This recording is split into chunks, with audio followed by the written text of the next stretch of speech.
Olá pessoal, sou Rodrigo Forcinetti, estamos aqui em mais um Pod Brasil, o podcast do Brasil Salomão. Na bancada de hoje temos aqui ao meu lado Dr. Evandro Grilli, meu sócio, companheiro de bancada, né? Nem vou falar do que mais, senão a gente vai ficar aqui até amanhã.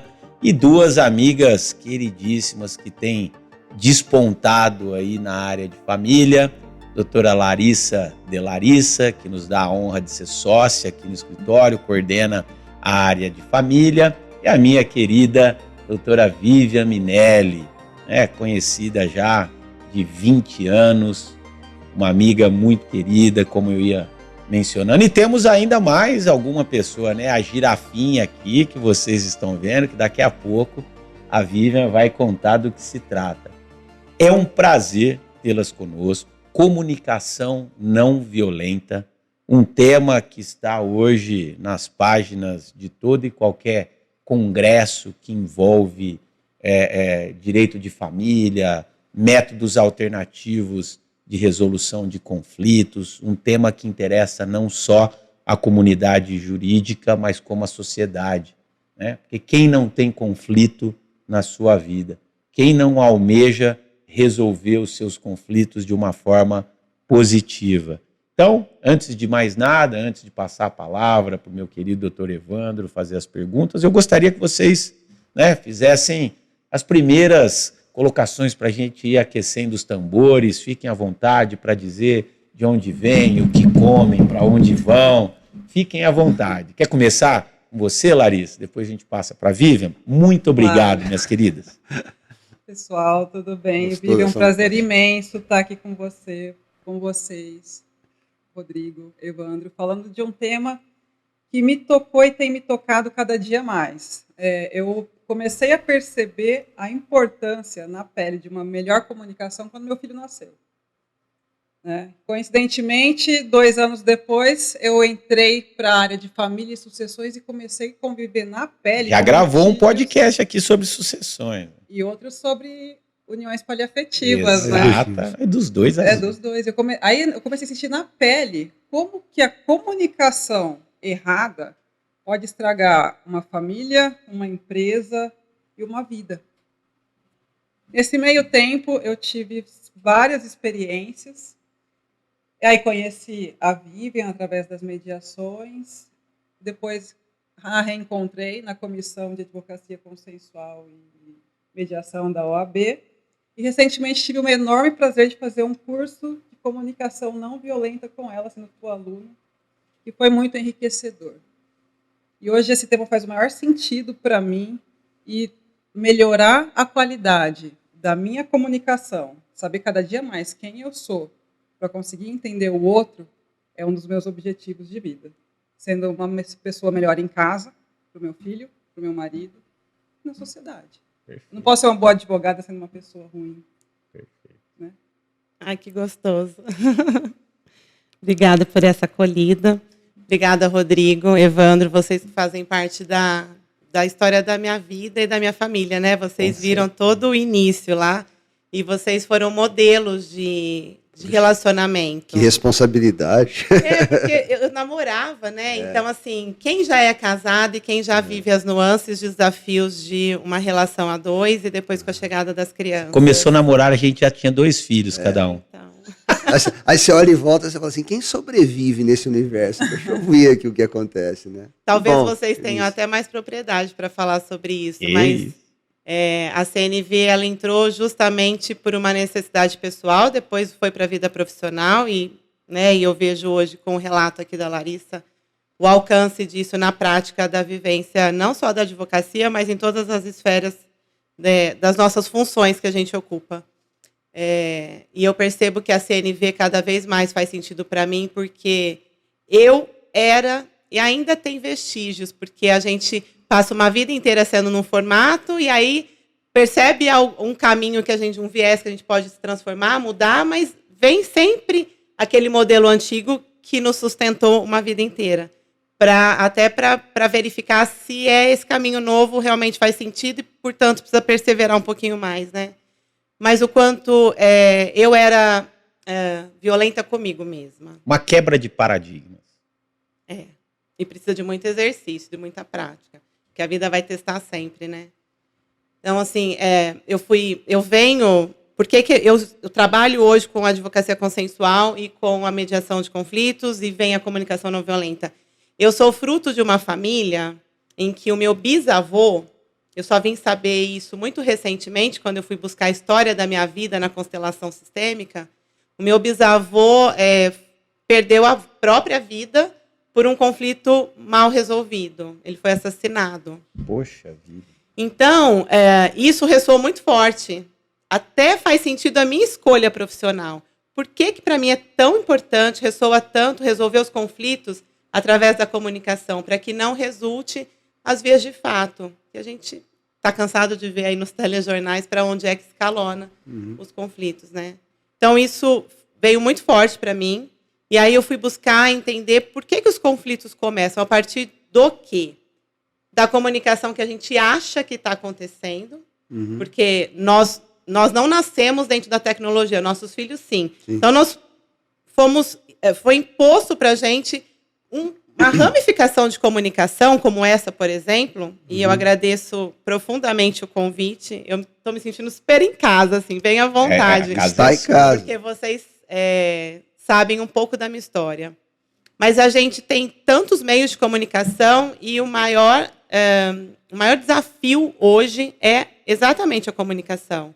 Especialmente na advocacia, quando a gente pensa que nós estamos comunicando de forma assertiva um problema de um cliente, que a gente está traduzindo numa petição o que de fato ele precisa ser atendido, e quando a gente vai checar lá na frente, depois de anos tramitando um processo, você percebe que a necessidade dele nunca foi aquela que a gente deu conta de traduzir numa ação.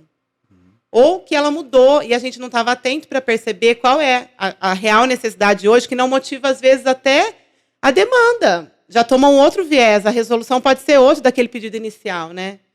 Então, eu percebi que eu era pouco acolhedora comigo. Eu me cobrava muito, né? Ainda me cobro, né? Cheguei até aqui compartilhando isso com vocês. Será que eu não poderia ter tomado uma outra decisão? Nossa, por que você falou aquilo naquela hora? Então, eu me penitenciava. Isso é violência. É uma violência velada, que a gente faz conosco mesmo, e que, se a gente não estiver atento, a gente começa a transparecer isso nas nossas relações. E a comunicação não violenta, apesar de trazer esse nome, e aí quando eu falo, por que você não vem estudar a CNV? Não, mas eu não sou violento. Gente, todos nós somos, em algum momento da nossa vida. E de alguma forma. São várias formas de violência. Né? E não é falar com voz alterada, ou grosseiramente, ou bater numa mesa. Tem as violências veladas, que você, na sutileza, você diminui até uma pessoa. Quem nunca tomou uma alfinetada? Não é? Né? A gente sabe do que a gente está falando. Mas conta pra gente a história da girafinha. Tá. A girafa, ela é o símbolo da comunicação não violenta. Que a CNV, antes de eu falar exatamente da girafa, que é o símbolo dela, a CNV ela foi sistematizada por Marshall Rosenberg, que é um psicólogo já falecido, americano, mas não é só uma metodologia, é um jeito de ser e estar no mundo, é uma mudança mesmo de postura. E aí ele usa, né, a analogia da girafa, porque nos mamíferos, a girafa é um mamífero que tem o maior coração. Então, a CNV, ela tem a questão da empatia. Então, pressupõe-se que se tem um coração maior, você tem habilidade, se todos nós temos, nós nascemos empáticos, e ao longo do nosso crescimento a gente vai se distanciando dela. Por isso que às vezes a gente ouve, a pessoa não é empática. Mas ela já foi, ela nasceu com essa habilidade, a gente só se perde. Então ela tem um mamífero que tem o maior coração do mundo, ela tem o pescoço longo. Para quê? Para que ela possa olhar a situação de cima como um todo, e não só sobre uma perspectiva, que é o convite da mediação e da CNV. Né? E quero deixar claro, assim, agradecer o convite, mas dizer que tudo que eu disser aqui não é uma verdade absoluta. É só a verdade que tem feito sentido para mim e para a minha vida. E que em vários setores, como a educação, por exemplo, os professores que têm uma formação de CNV, eles conseguem acolher os seus alunos identificando os seus sentimentos e qual a necessidade que aquela criança precisa ter identificada. ela ajuda a traduzir, porque isso a gente não aprende nos bancos escolares. A gente não sabe nem nomear, às vezes, o que a gente está, de fato, sentindo. E aí, além dela ter o maior coração, o pescoço mais longo para ver a situação como um todo, ela tem orelhas que possibilitam ouvir para compreender e não só para responder. Só que ela tem cascos, porque a CNV, ela fala de autenticidade. Então, não é falar manso e ser, nossa, abraça a árvore, né, e tá tudo bem, todo mundo vai passar por cima de mim e eu não vou considerar as minhas necessidades. Autenticidade, firmeza naquilo que dá pós-identificado, que é todo um processo, eu consigo me colocar, inclusive colocar limites, até onde você pode vir na relação comigo. E quando eu coloco limites, eu estou dizendo, eu gosto tanto da nossa relação que eu preciso cuidar delas. Então, até aqui eu permito que você vá, até aqui eu já me sinto desrespeitada. E aí você sabe até onde você pode ir comigo. Mas você sinaliza isso claramente? Claramente. Tá. E aí eu pego a fala muito da Larissa, que é todo um processo de autoconhecimento. A CNV nos convida o tempo todo a nos consultar. Ela é movimento. Por isso que é muito ruim falar que ela é só uma metodologia, porque metodologia ela é estática. Coloca numa caixinha e é assim que funciona. Tá. Como é o que está vivo em mim, em você, ela é movimento. Então, ela requer que você o tempo todo esteja alerta e atento ao que está vivo em você para você ter condições de me comunicar. Eu fiquei pensando na minha trajetória profissional, assim.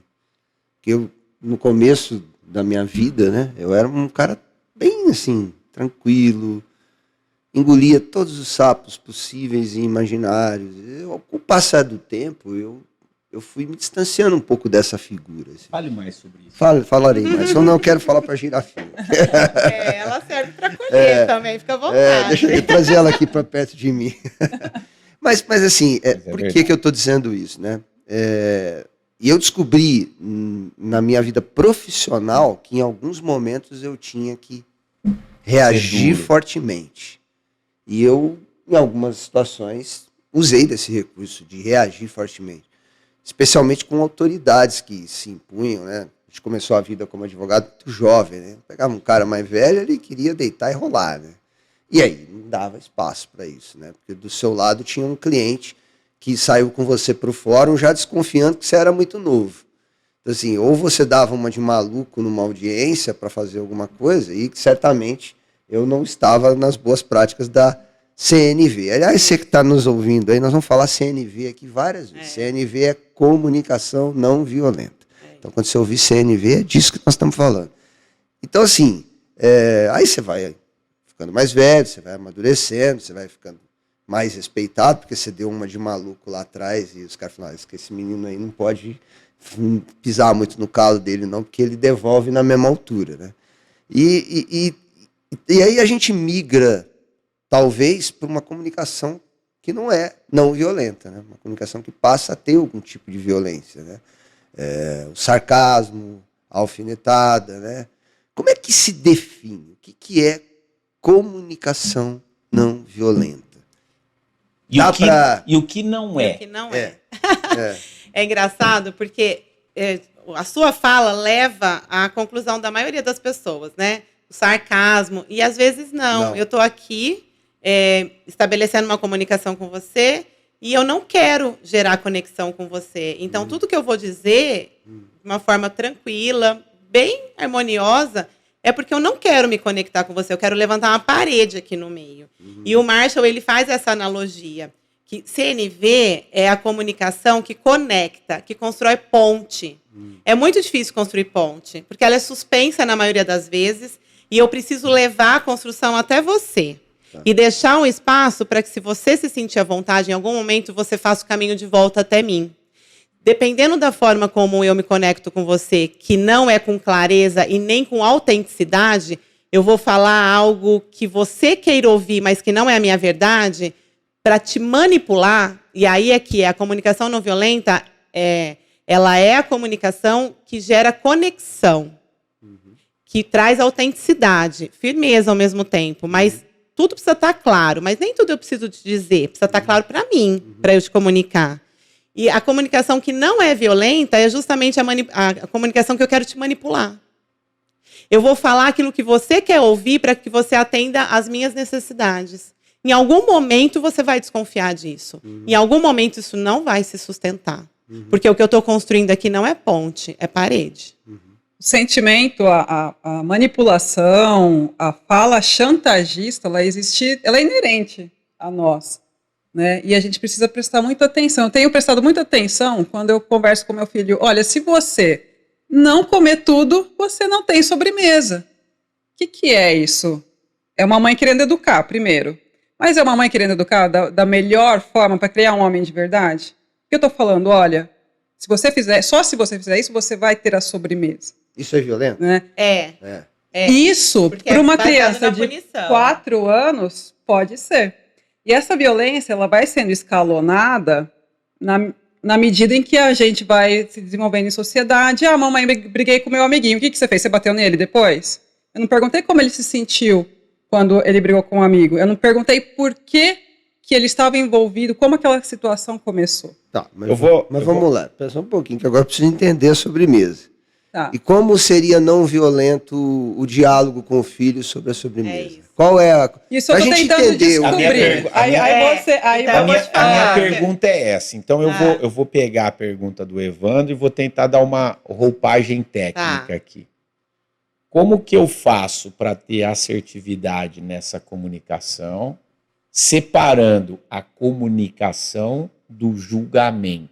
Nossa, quase impossível. E qual seria, né, quais seriam aí as ferramentas que nós teríamos para tornar a comunicação estruturada, eficaz, assertiva? Eu acho que tudo isso envolve a pergunta dele. Que é a parte prática. Ele quer ver como é que eu falo isso. Eu quero que quem está assistindo a gente e saiba como não ser violento com o filho na questão. Sair desse mundo etéreo, porque parece que é tudo muito etéreo. E aí eu quis atravessar para trazer a teoria à prática. Então, quais são as ferramentas? Você tem que saber o violento e o não violento, até você decidir qual você vai usar. É lógico. Tem que você dar conta de fazer na hora. Exatamente. Vamos ser Mas vê, eu na compreensão desse exemplo que a Larissa deu, ela está fazendo já um julgamento. Você já está aplicando... Será que é julgamento? Não. Tô tentando raciocinar. Na medida em que você já aplica a punição. Punição prévia. Julgamento. Ou merecimento. Uma punição... O que eu quero... Por que eu tô raciocinando? E é por isso que eu quis envolver tudo isso na pergunta para vocês. Uma punição... ela é sempre um ato sequencial a um julgamento. Não existe punição sem julgamento. Você está punindo, está julgando. Não existe. Olhando até processualmente. Olhando para a vida. A punição ela é um resultado de um julgamento. Então, assim, eu quero aproveitar essa pergunta para pensar teoricamente e responder na prática como que eu faria o meu filho, a minha filha, a comer de uma forma sadia, sem pensar na sobremesa. Ele falou, vou fazer uma comunicação violenta agora. Ele falou tudo isso para perguntar como é que eu falo pro meu filho, sem ser violento, que ele vai comer a sobremesa apenas se ele jantar direitinho. Então vamos lá, na fala da Larissa, fica claro que eu quero manipular meu filho a atender o meu pedido. Sim, você vai jantar, senão você não tem sorvete. Por trás da fala da Larissa, qual o sentimento dela e qual a necessidade? Antes dela comunicar isso para o filho, ela precisa identificar dentro dela. Imagino eu, tá? Só imagino, porque eu não perguntei para ela, mas como mãe que sou, que toda mãe preza pela saúde do filho. E dentro da construção da saúde está uma boa alimentação. E a boa alimentação é diferente para mim e para ela. Mas sob a perspectiva dela, vamos supor. Então ela pôs uma porção ideal que ela acha que, segundo a pediatra, é a porção que o menino precisa comer. Para as atividades que ele vai fazer ao longo do dia. Ela coloca a porção e tem a sobremesa. Filho, quando eu coloquei o seu prato aqui, eu percebi que essa quantidade aqui, a mamãe às vezes está super errada aqui, tá? Não tenho certeza de nada.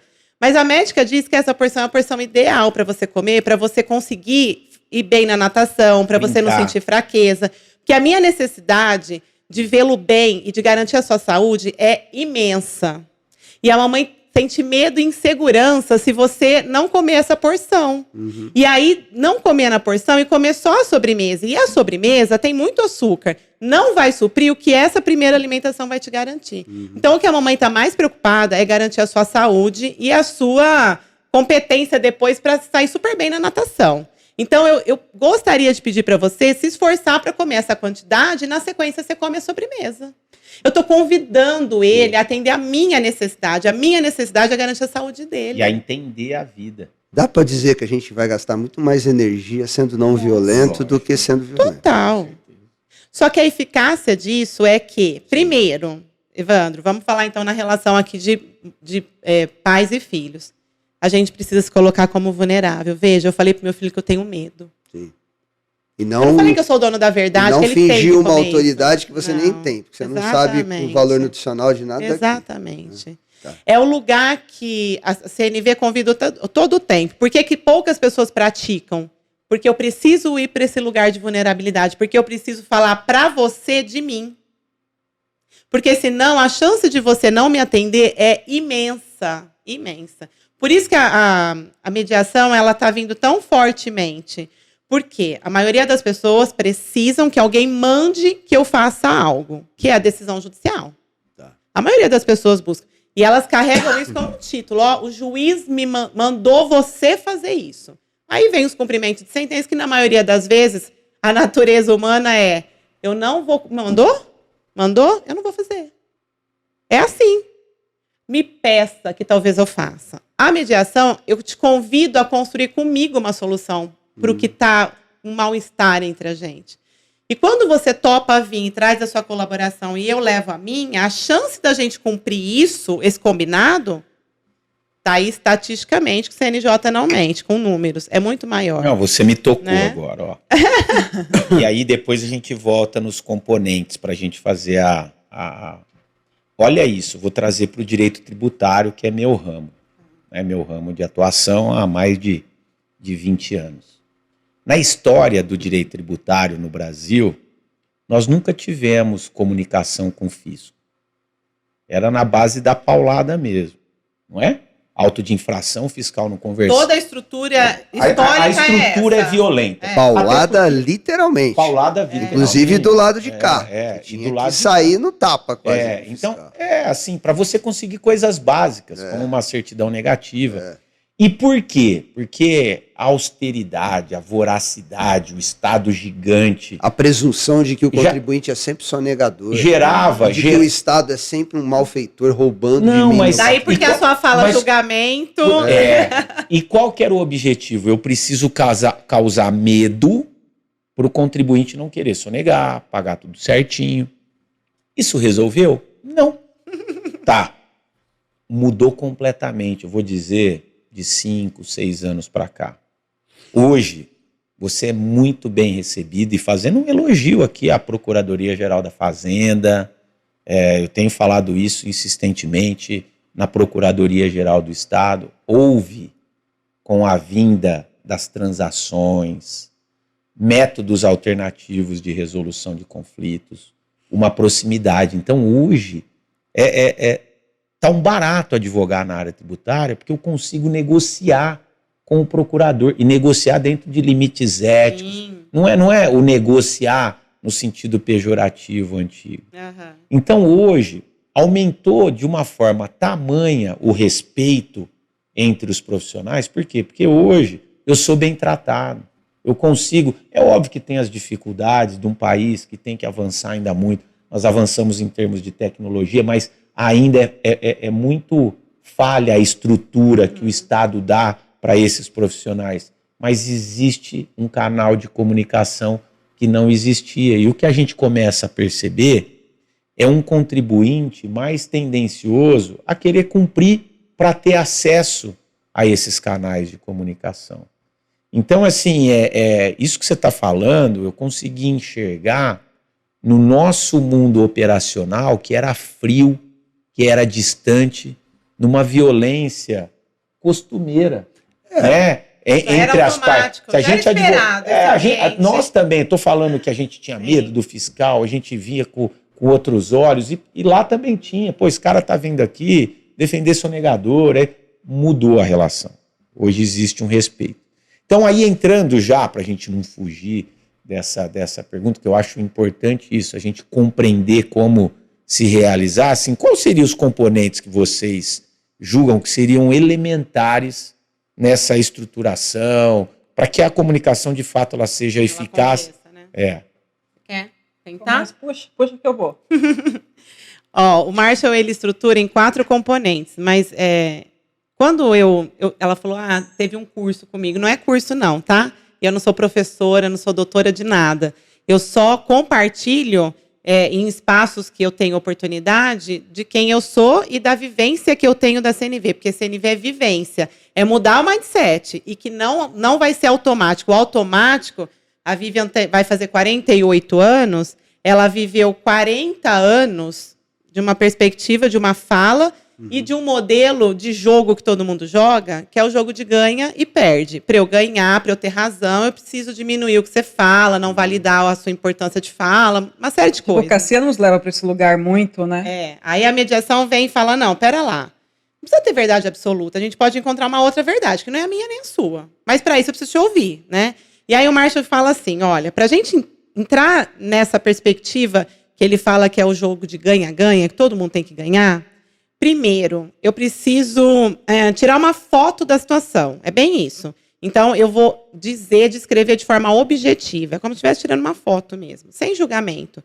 Mas o julgamento, ele é nato do ser humano. Todo mundo, a gente está julgando o tempo todo. O tempo todo, em né? Em casa, os nossos filhos, nós mesmos. Se eu for descrever essa caneca, dificilmente, se eu não me esforçar, eu vou descrevê-la sem a minha perspectiva de julgamento. Falando friamente o que é uma caneta. Vamos supor uma pessoa cega, para eu descrever. Eu sempre trago, ela tem uma bordinha assim. Não, ela tem uma borda assim. Ela tem esse aspecto. A temperatura não é a que eu sinto. A temperatura, eu vou pegar um termômetro e falar de forma objetiva. Então, primeiro, eu vou te contar o que é que está me incomodando, ou sobre o que a gente vai conversar, de forma objetiva. Eu vou tentar tirar os meus julgamentos, não me deixar dominar, vou falar de forma objetiva. Filho, quando eu vejo que você não está comendo a porção que está no prato e já querendo pular essa refeição para comer a sobremesa, eu estou falando de forma objetiva. Eu não estou falando, filho, a mamãe fica triste quando você não come. Não, estou falando de forma objetiva. Aí sim, eu me sinto com medo, insegura, porque para mim, aí, segundo componente, sentimento, nomear sentimento. A coisa mais difícil do universo. Porque nós temos um rol de nomes de sentimento muito reduzido. A gente não é educado para falar de sentimento. Então, geralmente, a gente fala, e aí, como é que você tá? Tô bem. Tô feliz, tô alegre, tô triste. Mas, assim, tô desconfortável, eu tô apreensivo. Você me tocou de novo. Quantas vezes a gente não ouviu, homem não chora, você tem que ser fortão. E o que é ser fortão? Gente, né? é o maior absurdo da vida, né? Falou o chorão, né? Eu sou chorão mesmo. Só a Dani acha que eu não sou chorão. Mas vai chorar, hein? Eu nunca ouvi isso, assim, pra te falar bem a verdade. Eu fui criado numa família que não me disse que chorar era coisa de mulher, não. Então, assim, é uma realidade que eu não tenho, não. Mas eu estou olhando para o nosso roteiro aqui e entrando já na história da empatia, né? O que é isso? Né? Até porque eu escuto muito de uma pessoa muito importante na minha vida que eu preciso aprender mais sobre isso. Ela vai assistir esse podcast, vou olhar para você na tela, que eu vou aprender hoje com a Vivian. E como é que essa empatia entra nesse caldo da comunicação não violenta? Ela é um instrumento, ela é uma matéria-prima, ela é essencial para que a comunicação não seja violenta. Tá vendo? Eu sei mais ou menos sobre empatia. Só finalizar os componentes? Claro. Vamos a gente lá. não consegue. Eu já vou te responder, porque é tudo conversa entre si. Então, primeiro é olhar para a situação e contar a história, o incômodo, sem julgamento, afastar um pouquinho ele, apesar dele vir. Segundo, nomear o que eu sinto quando acontece aquela situação que eu estou te contando. Qual necessidade eu preciso ter atendida com essa ação, esse sentimento. E o pedido final. E aí eu te convido a contribuir para que a minha necessidade seja atendida. Lembrando que necessidades, elas são humanas e universais. Todos nós aqui nessa sala compartilhamos das mesmas em algum momento dessa vida. Saúde, educação, bem-estar, sede, hidratação, todos nós. Os conflitos vêm quando a minha estratégia para atender para sanar a minha sede é diferente da sua. E aí eu julgo que a minha é melhor que a sua. Tá? Então, os componentes da CNV é esse passo a passo. Então, os 4, quais seriam para a gente... Não julgar, identificar e nomear os seus sentimentos, falar qual é a necessidade que precisa ser atendida e fazer um pedido e não uma exigência, que é muito diferente. É quase uma petição inicial para quem bem direto, bem objetivo. Dos fatos, do direito, do fundamento. O fundamento para você pedir a urgência. Olha, eu nunca tinha olhado sobre essa perspectiva. Isso aí, e já enveredando para a empatia, eu acho que a gente só consegue ter uma atitude empática depois de percorrido esse caminho. Porque se eu não olho para as minhas necessidades, para o que eu estou sentindo naquela relação, naquela situação, se eu estou me sentindo violentada numa determinada situação, que jeito eu vou ser empática com a pessoa? Apenas quando eu domino, eu consigo digerir os meus sentimentos e olhar objetivamente para a situação do outro, aí eu consigo exercer a empatia. Que pode ser... Gente, ela fez 3 aulas. Mas são quase 40 anos de terapia. Sobre empatia, é assim... Aí, só para concluir, eu me coloco ao lado do outro. Isso, não é no lugar. Para conseguir olhar não existe. E tentar ajudar. Eu gostei, não é no lugar, então. É ao não lado. No lugar, é ao lado. É Mas você sabe que... eu também acho. O nosso escritório, ele fez um trabalho de branding, um pouquinho antes da pandemia, né? Começamos, terminou... Depois, e aí nós adotamos um slogan, que é a nossa marca hoje. Então, quem entra no escritório, ele precisa entender, né? Agora mesmo, todo mês, nós fazemos um onboarding, que é uma apresentação para todo mundo que entra no escritório, e o nosso slogan é empatia jurídico-empreendedora. Mais que um slogan, é um propósito. Não, é o que eu ia falar. Qual que é o nosso propósito? Que é a expressão que eu iria utilizar. Eu preciso me colocar no lugar do cliente. Mas ele chegou aqui, ele cometeu o maior ilícito do mundo. Tá, mas por que ele cometeu? Deixa eu entrar, deixa eu entender. Eu não vou julgá-lo. Eu estarei ao lado dele para tentar resolver todos os problemas que certamente virão com a atitude que ele tomou. Então eu estou aqui para ajudá-lo, estou aqui para compreender muito mais do que uma opinião técnico-jurídica. Então é assim, nós discutimos isso muito, Vivi, por muito tempo. Não foi do dia para a noite.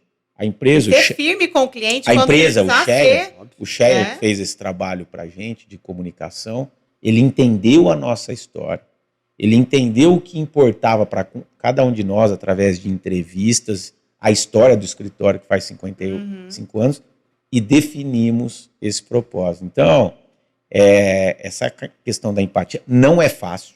Não é fácil porque, como você mencionou, a nossa tendência histórica e talvez até humanística, né, seja o de julgar primeiro e não tentar compreender, né? Mas fez muito sentido essa definição que você colocou. É impossível se colocar no lugar do outro, mas ao lado do outro é possível. E esse propósito que a gente carrega aqui no nosso escritório, da empatia jurídico-empreendedora, tem dado a nós relações com os nossos clientes de décadas. O primeiro cliente é nosso cliente até hoje. Nós temos clientes que estão conosco há 40 anos, há 30 anos, há 20 anos.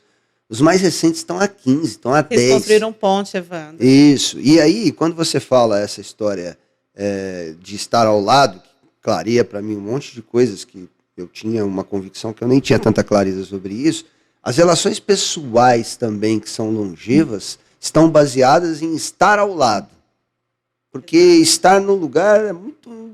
não dá. É impossível. Eu sou uma pessoa, você é outra. Exatamente. Mas se eu estiver ao lado, tentando contribuir para que a gente chegue em algum lugar, vai ter longevidade. Se não for possível estar ao lado, não vai ter longevidade profissional, não vai ter longevidade pessoal, não vai ter longevidade no seu condomínio, que você mora, porque você não suporta as pessoas que estão ali, então você vai conseguir conviver com elas, se precisa procurar outro lugar. Eu tenho uma história ótima sobre isso, que eu não posso contar aqui, mas daqui a acabar o podcast Para terminar, a gente Foi. Mas ó, já que nós entramos nessa questão envolvendo o escritório, o Evandro entrou nisso também, como que a gente pode usar a CNV para melhorar as relações profissionais?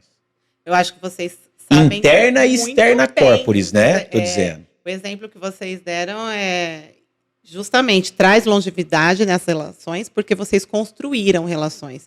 E é construção. Você está falando de relação de 10 anos. Não é de uma hora para outra. 20. Né? 30, Demanda, 50. gente. Vão ter dias que você vai conseguir se colocar ao lado do cliente, vão ter dias que não. Porque tem o Evandro pessoa antes do profissional. Isso.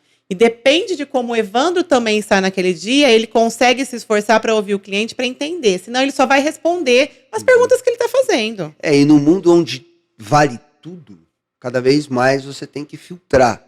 Porque senão você entra num vale tudo que não tem nada a ver com os seus princípios, com os seus preceitos. E aí você deixa de ser quem você é. Exatamente. Por conta daquilo que você faz profissionalmente. Sim. Isso é inegociável. Para quem quer ficar no mercado por muito tempo. É isso. Né? Eu já abri mão de clientes porque eu fui devagarzinho perguntando, mas se entrar com a ação e a gente obtiver esse resultado, vai te atender? Acho que não. E o que você espera? E aí foi mais de 2 encontros para ela dizer, eu quero vingança. E aí... O que é inegociável para mim? A minha prática profissional. Nesse lugar, eu não vou. Você não é vingadora, Fique à vontade para escolher outro advogado. E ela foi. Sim. E eu não tenho que ficar com ela. Sabe porque você ia prestar um mau serviço. Exatamente. Ela ia esperar que você fosse uma vingadora. Você não é uma vingadora. E eu não vou. Não, e é difícil isso. Porque, de novo, a gente, como advogado, a gente pratica isso a todo momento. Todas as teses que eu defendo nas minhas petições são teses que eu concordo? Não. Mas eu não estou aqui para expressar a minha opinião. Eu estou aqui para me colocar ao lado do cliente e defendê-lo. Ainda que as minhas convicções pessoais sejam distintas. Isso tem um limite. Exato. Isso tem um limite ético, tem uma série de limites. Mas, por exemplo, eu posso defender teorias com as quais eu não concordo, desde que não... atinja o que eu entendo que é mais precioso na minha condução. Então, essa é um trabalho muito difícil. Isso é empatia, você acabou de falar. Exato. Empatia não é você concordar, é compreender. É totalmente diferente. Entender aquela lógica desde que você não compartilhe com ela. Exatamente. E para isso, você precisa estar ao lado de. Porque, por exemplo, eu vou te descrever o que eu estou vendo atrás de você. E eu quero te convencer o que está atrás de você. Ao invés de você bater boca comigo, porque você conhece a sala melhor do que eu, do que tem atrás de você, com um tom de curiosidade, querendo me compreender, você dá a volta na mesa e você senta no lugar da Larissa para você ver sobre a minha ótica, o que eu estou vendo. Você, de repente, vai continuar não concordando, porque o que você vê é diferente de mim. Mas você vai compreender qual é a ótica que eu estou olhando. Sim. Isso é empatia. Sim. Você sabe que eu estou pensando aqui de novo, eu estou refletindo várias coisas. Eu acho que na política, a gente não gosta de falar de política, nós não vamos falar de política aqui, mas eu acho que todo político, antes de entrar em qualquer cargo público ou se candidatar para alguma coisa, ele tinha que ter uma aula. Todas as pessoas de CNV. do mundo. Sabe por quê? Eu acho, olha o problema que nós enfrentamos. Iam sobrar 10%. Olha o problema que nós enfrentamos hoje, direita, esquerda, Sim. centro, e hoje tem tantos partidos, ninguém quer ouvir ninguém. E o Evandro me conhece, eu sou muito neutro com relação a lados, sabe? Não por não querer me posicionar, mas por tentar, é uma tentativa minha mesmo de compreensão. E eu acho que falta muito isso, porque às vezes eu não gosto daquele político, não me identifico, e eu tenho o direito de não me identificar, mas será que eu já parei para compreender algumas das coisas que ele fala? Do outro lado, a mesma coisa, ele é meu adversário. Mas será que não tem algo dentro do projeto dele que possa me servir e vai me permitir que... Estou falando isso agora em vésperas de eleição, que eu acho que isso é importantíssimo. Mas vejo que nós somos aqui falando de família, de relações conjugais, nós estamos falando de relações profissionais, nós estamos falando de relações políticas. Então, Parece que não, mas já foram 40 minutos já de bate-papo aqui. Mas eu acho que a Larissa queria contribuir com algo que eu interrompi ela aqui. E aí... Falei que a gente ia precisar de 30 horas para gravar esse podcast. Já fica o convite aqui para a gente já marcar os efeitos disso para uma série de outros assuntos. Para a gente já ir direcionando... Essa foi uma comunicação não violenta para dizer que o nosso tempo está acabando. Exatamente. Ele precisa cuidar ele está aflito porque ele precisa cuidar do tempo. Mas dá tempo. Só para a gente ir direcionando, eu acho, mas como isso envolve e tem uma eficácia para todo e qualquer assunto envolvendo o ser humano, né? Para todas as áreas, exatamente. E na prática da advocacia, eu acho que ainda mais, porque faz de você um profissional que consegue ajudar o cliente a identificar de fato, porque muitas vezes ele vem perdido. As raízes do problema. A raiz do problema e com a necessidade. Então, vamos trabalhar para a sua necessidade ser atendida, mas vamos entender o que o outro lado também está pedindo? Porque às vezes está pedindo a mesma coisa. É o problema do cliente que chega procurando um acordo, mas ele não quer abrir mão de nada para fazer o acordo. Eu sempre digo para eles assim, olha, acordo é uma coisa que acontece quando duas partes abrem mutuamente mão de alguma coisa. Senão não tem acordo. E muitas coisas vão ser negociáveis, como você disse. Isso, muitas coisas exatamente. aqui é inegociável, porque é importante para mim, né?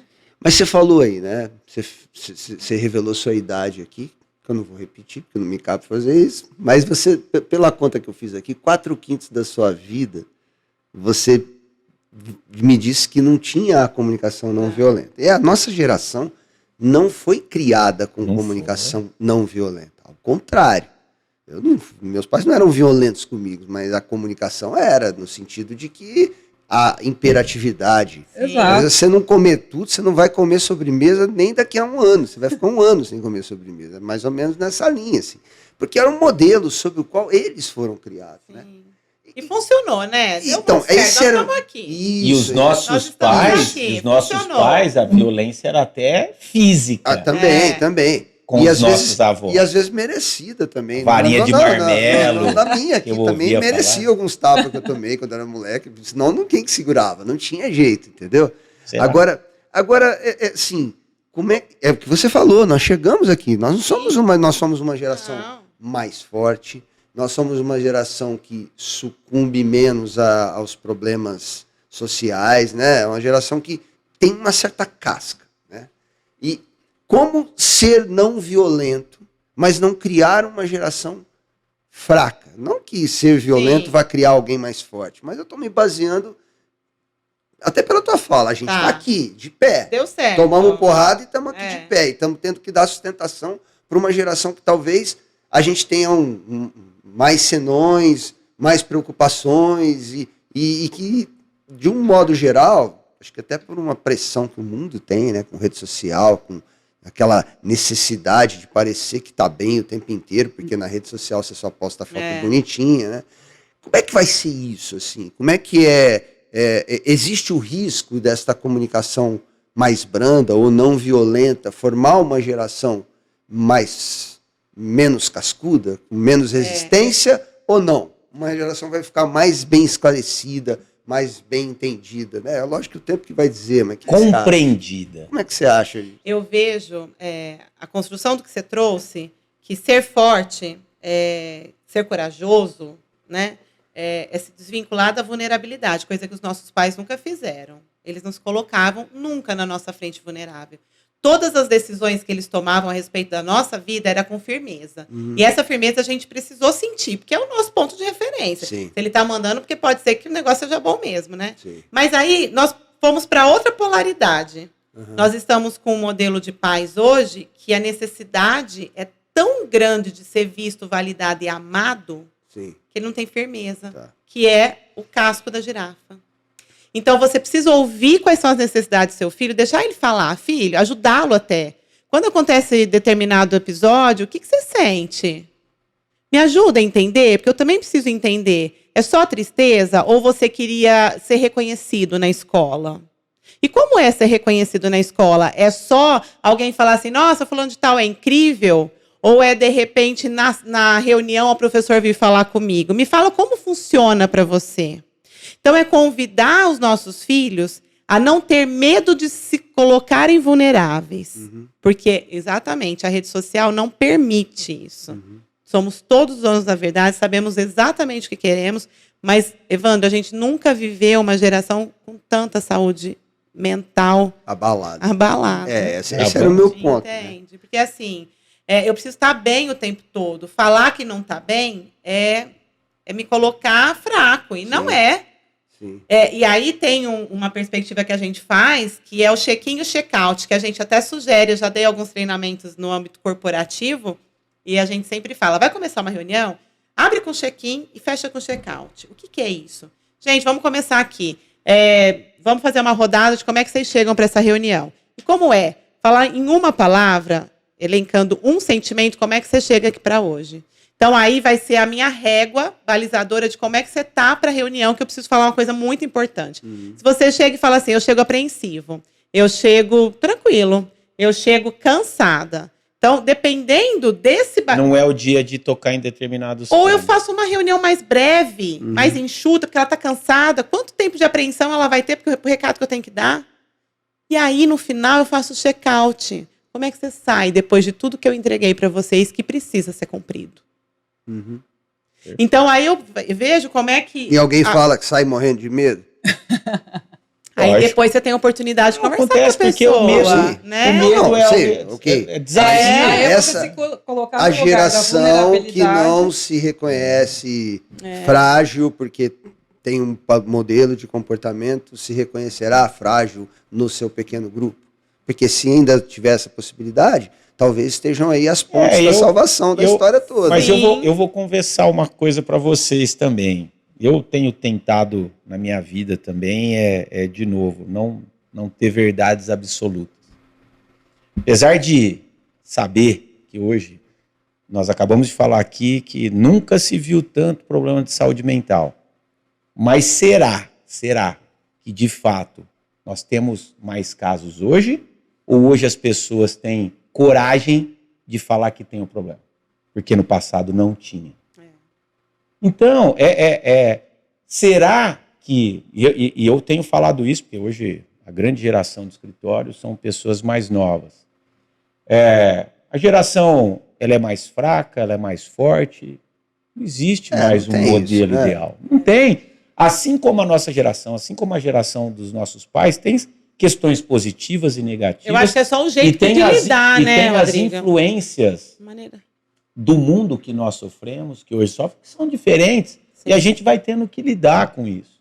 Porque, por exemplo, da mesma forma como eu assisti aqui nesse escritório, que a gente aprende muito com os casos dos outros, filhos serem muito supostamente mais fortes que os seus pais, no sentido de construir algo muito acima do que o pai construiu, só que sem qualquer tipo de comunicação entre o pai e o filho. Então, será que essa criação deu o resultado que se esperava? Assim como eu já assisti vários casos de filhos que não conseguiram conduzir os negócios dos seus pais, só que ambos finalizaram as suas vidas juntos, de mãos dadas,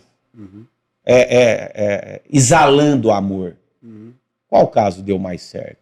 Não sei. Eu vou julgar aqui, porque cada um tem... Então, assim, eu acho que cada vez mais a gente precisa quebrar paradigmas e entender quais são as efetivas necessidades de cada um. Isso. Eu acho que esse é a diretriz que eu saio, sempre que a gente tem um bate-papo. Agora, uma coisa que precisa ficar claro, Evandro, é que, assim, apesar do pai dar mais escuta para o filho, na maioria das vezes, é o pai que tem que decidir. Claro. Porque essa referência de firmeza, o pai tem que dar. Limite em qualquer não é deixar filho, então agora você resolve. Não, eu tô no comando. Né? Eu tô no comando. Pai e mãe estão no comando. E no mundo corporativo, comunicação não violenta. Gente, vocês entram aqui, vocês fazem o que vocês quiserem.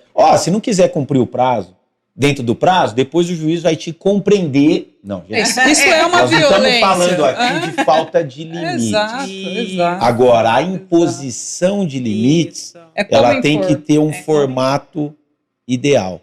E sabe que chavinha que virou para mim? Vira essa chavinha. Ouvir para entender. Exato. Por muito tempo eu vi só para responder as perguntas do cliente, responder ao conflito, responder a lead, responder ao juiz, responder à Vivian, responder à diretoria executiva. Hoje, o meu exercício diário é ouvir para compreender o que aquela pessoa está esperando de mim. E esse é um exercício que eu tenho que fazer todos os dias. Nossa. E aí vem o mantra. Isso aí, ó. Não é um caminho fácil, mas é um caminho totalmente possível. Falas da doutora Vivian. Infelizmente, de uma forma não violenta, eu preciso comunicar a vocês que o nosso tempo, infelizmente, foi cruel conosco e chegou ao fim. Ai, foi ótimo. Mas acho que a gente tem pauta aqui para conversar mais 1000 coisas. Então, eu quero deixar o convite aberto para vocês, especialmente para você, Vivian, né, que vem nos visitar pela primeira vez, para que a gente possa retomar essa discussão. Mas eu não vou deixar de fazer uma última pergunta para você. Não tem jeito. Assim. Eu fiquei pensando assim, você conseguiu trazer isso para a tua vida no piloto automático ou de vez em quando você chuta o pau da barraca? Sou ser humano. Então, era esse que era o ponto. Isso. Tá? É só a consciência até de que hoje eu não dou conta. A gente retoma essa conversa amanhã. E isso na minha casa tem muito. Tá. Se você falasse que sim, que tá tudo bem, eu ia ligar pro Minério. Eu já fiz. Aliás, eu ia perguntar. Bom, já que você tocou no assunto, eu ia fazer uma brincadeira. Quem não conhece, o esposo da Vivian, que é um grande amigo, uma pessoa especial. Bonzinho, ele tem quase 2 metros de altura, forte pra caramba. Eu ia perguntar se a comunicação não violenta foi uma tática para facilitar ali, mas óbvio que não é. Ele tem um coração gigantesco. Ele é mais CNV do Gustavão, um beijo para você. Eu ia falar isso, Graças a Deus. Ele é nato, ele é raiz. Se ele quisesse usar aquela força lá, Deus me livre. Mas um beijão, não podia perder a brincadeira e deixar de mandar esse beijo para ele. Mas, gente, como falamos, então, as considerações finais para o Evandro poder fazer aí o encerramento. Muito obrigado, de coração, né, por um mundo melhor, vamos dizer assim. Amém. A gente vai continuar esse papo, com certeza. Para você que nos acompanhou, esse foi mais um episódio do Pod Brasil, o podcast do Brasil Salomão, que vai sempre ao ar às terças-feiras, às 19 horas, uma vez por semana. Se você tiver alguma sugestão, algum recado para a gente, manda um e-mail aí para o podbrasil@brasilsalomão.com.br ou conversa com a gente nas redes sociais. Até o próximo episódio. Valeu!